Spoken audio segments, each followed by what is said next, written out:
Hey guys, it's Will with Vinyl Appreciation Society. Very special video here. Machina, The Machines of God, the Smashing Pumpkins album, 20th anniversary. It's February 29th of 2020. And this was a really, really important album to me. As you know, Smashing Pumpkins are my favorite band. And so what I'm going to do is I'm going to break this video up into sections so it's a little bit more manageable. First, I'm going to talk about kind of my relationship with this album, when it came out in my life, why I love it so much. Then I'm going to talk a little bit about the background of the album and how it came to be, a little bit about the pop culture environment in which it existed. Throughout all of this, I'll give you a lot of my impressions of the album. It'll be basically my review slash kind of revisiting of the record, because I've been listening to it a ton this week in anticipation of this 20th anniversary. And then I'm going to talk about the fan-made hypothetical versions of the fully realized Machina. And what I mean by that, I will explain over the course of this video. So like I said, this record was released on February 29th of 2000. And it was the final Smashing Pumpkins album before the band broke up. And so what happened was, after Adore came out, the band decided to bring Jimmy Chamberlain, who's the drummer, back into the fold after he'd been fired in 1996. And Billy Corgan has said in interviews, and you can see like both print interviews and video interviews of this, that he kind of saw that the band was falling apart and it was kind of a toxic environment, and it was just too much. They became so successful kind of so quickly and never stopped touring and never stopped recording, and obviously communication problems developed. They were burnt out. The press was really putting them through the ringer. It's kind of like the classic story, right? Drugs became involved. People died. People were fired. And so I actually watched this really interesting interview today, which was taken at a VIP meet and greet session on one of his solo tours, where he was asked about Machina, and he said, it was a record that he almost didn't finish making. And I'll get into the reasons for that later. But it was kind of like the final nail in the coffin of the original era of the Smashing Pumpkins. So when this record came out, I was 16 years old. It came out a month before my 17th birthday. And so, as you know, right, when you're that age, you have a lot of very, very raw emotions, right? And I had my first serious girlfriend at the time, and we had a very intense kind of relationship, and I kind of viewed myself, I was really into Shakespeare at the time. I was doing a lot of theater when I was in high school, and I was reading a ton of novels, and I kind of like envisioned myself as this like romantic kind of like doomed fatalistic figure, right? Like reading Shakespeare tragedies, like reading these novels, watching these art house films, and like stuff that I was into at the time. And Billy Corgan is very much like this kind of doomed romantic figure, right? Especially in the Machina era, he's wearing these outlandish costumes and stuff like that. And it's a very romantic album. The lyrics are very heavily influenced and imbued with romanticism, I think. And so it so perfectly fit where I was at that time. And I'll talk about this more again later in this video, but it's an album of extremely intense and very, very high emotional stakes. I think this is the most emotional album the Pumpkins ever made. I think it's their rawest album emotionally. I think it's their most intense and their most honest and direct album emotionally. And I find that ironic, because it's actually an album that's buried in all these kind of meta filters and ways of looking at things by being something else. So the other thing I'll say about this record is that it came out in the winter, and when I was in high school, I lived in Vermont. And so, if you know anything about Vermont, you know that the winter is very, very cold, and there's a lot of snow, and it lasts for a really long time.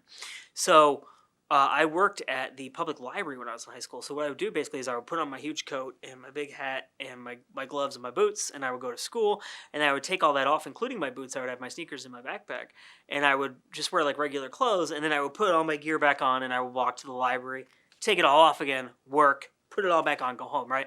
And I never really thought about this then, but thinking about it now, it's almost like living on the moon, right? Because you can't go outside without all this gear on, and then and you're in this bizarre, alien, frigid, snow caked landscape, right? That almost looks like another planet, and then you go back inside and everything goes back to normal. It's like you're entering the space station or whatever. And so I would walk. Every time I would put on all the gear and walk around outside, I had my Discman and I would listen to music. And that winter, it really was all Machina, all the time. And so it was almost like this record was like this intimate companion to me in this otherworldly landscape. And I moved to Vermont when I was 15. So it was only my second winter in Vermont. So it's not like if you grew up in Vermont, obviously you're just used to it, and that it is what it is. But I'm from New Jersey originally, and so the Vermont winters were just completely insane to me. And so it really was like being in another world. And so this music was like an accompaniment to that. So to talk about the conditions in which this record was made. So at the end of the Adore album cycle, or the Adore release, like I said, I think it was before they even did the whole tour for Adore. It was like in the fall of '98. Billy Corgan started writing songs for this record, and then they decided to bring back. And my timeline is a little bit fuzzy, so don't quote me on that. But basically, what happened was he started writing the songs. They decided to bring back Jimmy Chamberlin. It was the 4 original members of the band. I think that was in 1999. That Jimmy Chamberlin was officially back in. They were writing the songs for this album, and Billy Corgan, and it was decided that this would be their final album. They're like, let's do a final album, and then let's break up. And Billy Corgan was like, I want to do like a Sgt. Pepper type of album in which we are playing these characters, and that album can be an examination of who we are as a band and what we have become. And so the idea was that he would write this album in which the persona of every member of the band was the most outlandish version of what the media perceived them to be, and it was a way of looking at themselves, right? And Billy Corgan said in an interview that I watched today that was on the Smashing Pumpkins website back in 2000, I had to it was going to be a very theatrical production too. They were going to do this big theatrical tour. It was going to be a double album with this huge arc to it, and he said like we would become these characters in order to be truthful about who we really were, right? And I think you see some of that, honestly, in the Shiny and Oh So Bright tour and album, too. The vestiges of kind of that Machina philosophy. But anyway, they even made there's a 3-part animated series that was put online on the Pumpkins website about the backstory. So the story of the album is that there's a character whose name is Zero, who hears the voice of God on the radio and thinks it is speaking directly to him and anointing him as kind of like this messianic figure. And so he then names his band. He gets his band back together, and he names them the Machines of God, and they call their fans like the ghosts, I think, or something like that. It's a very complicated kind of mythology. But so essentially what happened was Darcy left the band, right? And so you have an album that is about the band, but the band is not intact. And then the record label said, we're not going to release, Adore didn't sell very well. We're not going to release this ridiculous, extremely ambitious double album.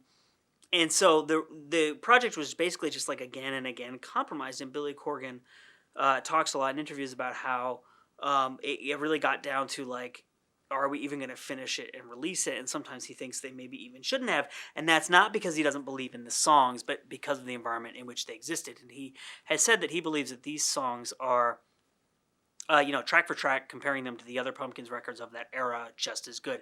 And I would honestly say that that is true. And Machina is a much maligned album, but I think so Machina 1 was the commercially released album. Machina 2 is all the stuff that was going to go on to the original huge double album cycle that was taken off. It was a double vinyl release. They made 25 copies of it themselves because the record company refused to release it, and they gave it to friends of theirs to put out. And so, and it sounds very different from the production sounds very different from the album that was commercially released, because the one that was commercially released, they actually, because it's supposed to be an album about this kind of meta filter about the band and the cartoon aspect of it and the outlandishness of it, because they couldn't have the full scope of the narrative, they wanted to include something that would indicate that you were supposed to view this with some kind of distance of, he's not singing from the first person. The project is about something bigger than just the songs. They added odd production flourishes basically to it, like they added gloss to it, and some people have compared it to sandpaper, the way it sounds like it's been rubbed with sandpaper, but all of that was meant to kind of make you think of, why are they doing this and what are they trying to accomplish. And so, but I would argue that when it can finally be taken in its totality, when we can hear the double album as it was meant to be sequenced and heard, I think it will definitely become regarded as the ultimate Lost Smashing Pumpkins masterpiece. And again, like I said, I think given the circumstances in which it was written, the band falling apart, friendships falling apart, and all of these kind of uncertainties, I think it makes sense that the emotional stakes are so high. But I think this album has the best kind of like pure pop songs that Billy Corgan ever wrote. Some of the best Smashing Pumpkins heavy songs, and I have to mention the pop culture environment in which this came out. It was very polarized, right? You had nu metal, the very heavy stuff, and then you had this very confessional kind of singer-songwriter left over from Lilith Fair type stuff. You had very emotionally direct indie rock, right, with bands like Built to Spill, but then you also had like Modest Mouse and stuff like that. You also had bands like Radiohead doing that too, right? We're doing very earnest stuff, but then speaking of Radiohead, you had this huge electronic influence on rock music at the time, right? Which you could hear in tons and tons of bands at the time.